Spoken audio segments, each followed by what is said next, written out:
BJP की सरकार बनी है और इस बार 15वें मुख्यमंत्री बने हैं हेमंत बिस्व शर्मा। चाणक्य माना जाता है उन्हें पूर्वोत्तर भारत में जिस तरह से गठजोड़ करके हर जगह लगभग बीजेपी की सरकार बना दी है। स्वागत है आपका मुख्यमंत्री साहब हमारे शो पर।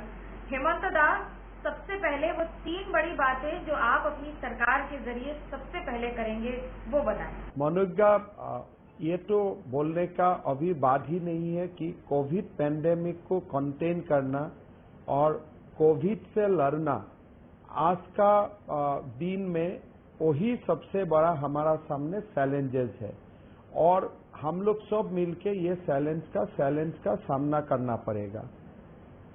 साथ ही साथ पैरेलली हमने जो तमाम वायदा किया है हमारा इलेक्शन मैनिफेस्टो में, politics of development, politics of identity, ये दोनों मुद्दे पर हम लोग जितना भी कमिटमेंट किया हो, ये कमिटमेंट को हम लोग को आगे बढ़वाना होगा और वही मेरा सामने सबसे बड़ा चुनौती भी है। सीएए और एनआरसी की बातें रही हैं, कैसे देखते हैं उसको और क्या करेगी आपकी सरकार उसे लागू कर देने के लिए जमीन पर? क्या है फैसला उस पर? देखिए मनोज्ञा, ये दोनों बातें मुझको हर चैनल पूछता है, खास करके नेशनल चैनल। पहला बात आपको समझना चाहिए कि एनआरसी का मुद्दा में असम में कोई विरोध नहीं है। कांग्रेस भी in the context of Assam NRC को स्वागत करते हैं, यूडीएफ भी स्वागत करता है, बीजेपी, एजीपी, तमाम पॉलिटिकल स्पेक्ट्रम का लोग एनआरसी को स्वागत करता है। इसलिए लोगों को मानना है कि through NRC only the wax foreign national issue can be finally resolve.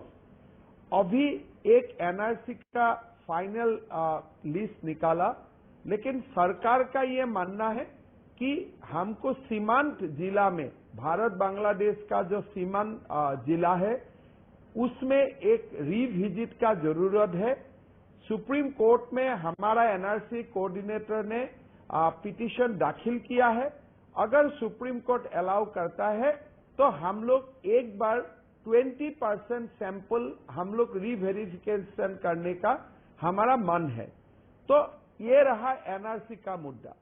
जहां तक सीए का मुद्दा है, ये संसद ने ये आइन पारित किया है। Citizenship is in central list, ये स्टेट का विशेषाधिकार में नहीं है। और जब सीए का कोई विधि भारत सरकार फाइनल करेगा, उसको अमल करने के लिए अगर स्टेट का कुछ करना होगा तो हम लोग करेगा। लेकिन मैं दोबारा आपको बोलना चाहता हूं कि सिटीजनशिप इज एंटायरली सब्जेक्ट जो केंद्र का अधिकार में आते हैं, स्टेट का अधिकार में वो नहीं आते हैं। हिंदू शरणार्थी और मुस्लिम घुसपैठ, कैसे इसमें अंतर करते हैं और क्या इस पर टिके रहेंगे आप? देखिए, जो आइडेंटिटी का इश्यू में जो बीजेपी का व्यू है, वो व्यू हमारा रहेगा। हम ये चाहता हो कि हमारा यहाँ इकोनॉमिक घुसपैठ ना हो।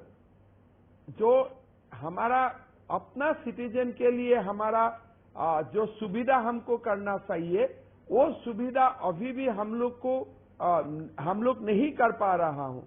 सबके लिए अभी भी मकान नहीं है। पीएम अभी सबके लिए मकान बनाने का दायित्व हम लोग को दिया है। रोड नेटवर्क का कमी है, जल का कमी है, अभी भी पाइपलाइन से वाटर नहीं है। तो वो काम हम लोग को करना है। लेकिन अगर हजारों लोग बाहर से आते हैं तो हम कैसे ये काम कर पाऊंगा? तो हमारा ये सीधा बात है कि इकोनॉमिक माइग्रेशन ये खत्म होना चाहिए। कोविड की जो चुनौती है, आप खुद स्वास्थ्य मंत्री रहे हैं और कई सारे पद आपने संभाले हैं। इस समय 3 वो बड़ी बातें जो आप करेंगे असम में ध्यान रखने के लिए कि कोविड के मामले ना बढ़ें। पहला, एक मैं टेंटेटिव बात बताना चाहता हूं। हमारा कुछ रेस्ट्रिक्शन हम शुरू किया है। 2 बजे से कर्फ्यू, ऑफिसेज हम लोग पूरा बंद कर दिया हूं। लास्ट 3-4 डेज से मेरा ऐसा है कि थोड़ा सा नंबर स्टेबल हुआ है। एक समय गुवाहाटी में हम 1600 तक पहुंच गया था, लेकिन लास्ट 3 डेज हम 1100-1200 तक नीचे आया हूं। तो मेरा मानना है कि जो हमारा कंटेनमेंट पॉलिसीज है, जो हमारा टेस्ट ट्रैक और ट्रीट का जो हमारा तीनों का टी का जो हमारा मंत्र है, उसमें हम लोग काम शुरू किया है। और मेरा मानना है कि अगर हम इसी रास्ता में चलते रहता हूं तो कोविड कुछ ना कुछ कंट्रोल में अगले 10 दिन में आ जाना चाहिए।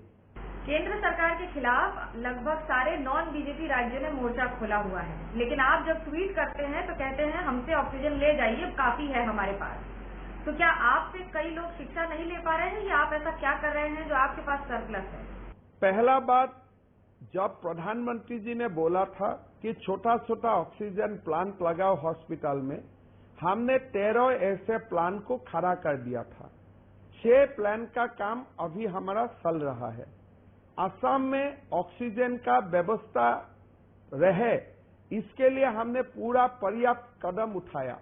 और आज का दिन में आज हम अरुणाचल को भी ऑक्सीजन दे रहा हूं, मेघालय को भी ऑक्सीजन हम लोग दे रहा हूं, त्रिपुरा को भी हम लोग ऑक्सीजन दे रहा हूं और मणिपुर को भी हम लोग असम ही ऑक्सीजन दे रहा है। केंद्रीय सरकार भी हमको 50 मेट्रिक टन का एलोकेशन किया है और हमारा जो ओन जनरेशन है 70 मेट्रिक टन, ये दोनों मिला के अभी हमारा काम चल रहा है। असम में ऑक्सीजन के लिए एज ऑफ नाउ कोई पैनिक नहीं है। जब आप बात कर रहे हैं पूर्वोत्तर भारत की, आप नेडा के कन्वीनर रही हैं, तो सीधा मुख्यमंत्री बन जाने से असम पर बाकी राज्यों पर अब क्या असर पड़ेगा? क्या उनका काम जो आप देख रहे थे, लगातार मॉनिटरिंग कर रहे थे, उस पर क्या असर पड़ेगा? तो असम के मुख्यमंत्री हेमंत बिश्व शर्मा को सुन रहे थे आप, जिन्होंने तमाम बातें कही। मनु गेनोवाल से वो बातचीत कर रहे थे और कोरोना को लेकर के भी अपनी बात रखी कि किस तरह से कोरोना को कंट्रोल करने की कोशिश हो रही है। और सर्बानंद सोनोवाल से उन्होंने कहा कि कोई विवाद नहीं है, उस विवाद पर उन्होंने अपनी तरफ से सफाई दी और असम में एनआरसी का विरोध नहीं है। और क्या कुछ उन्होंने कहा वो भी आपको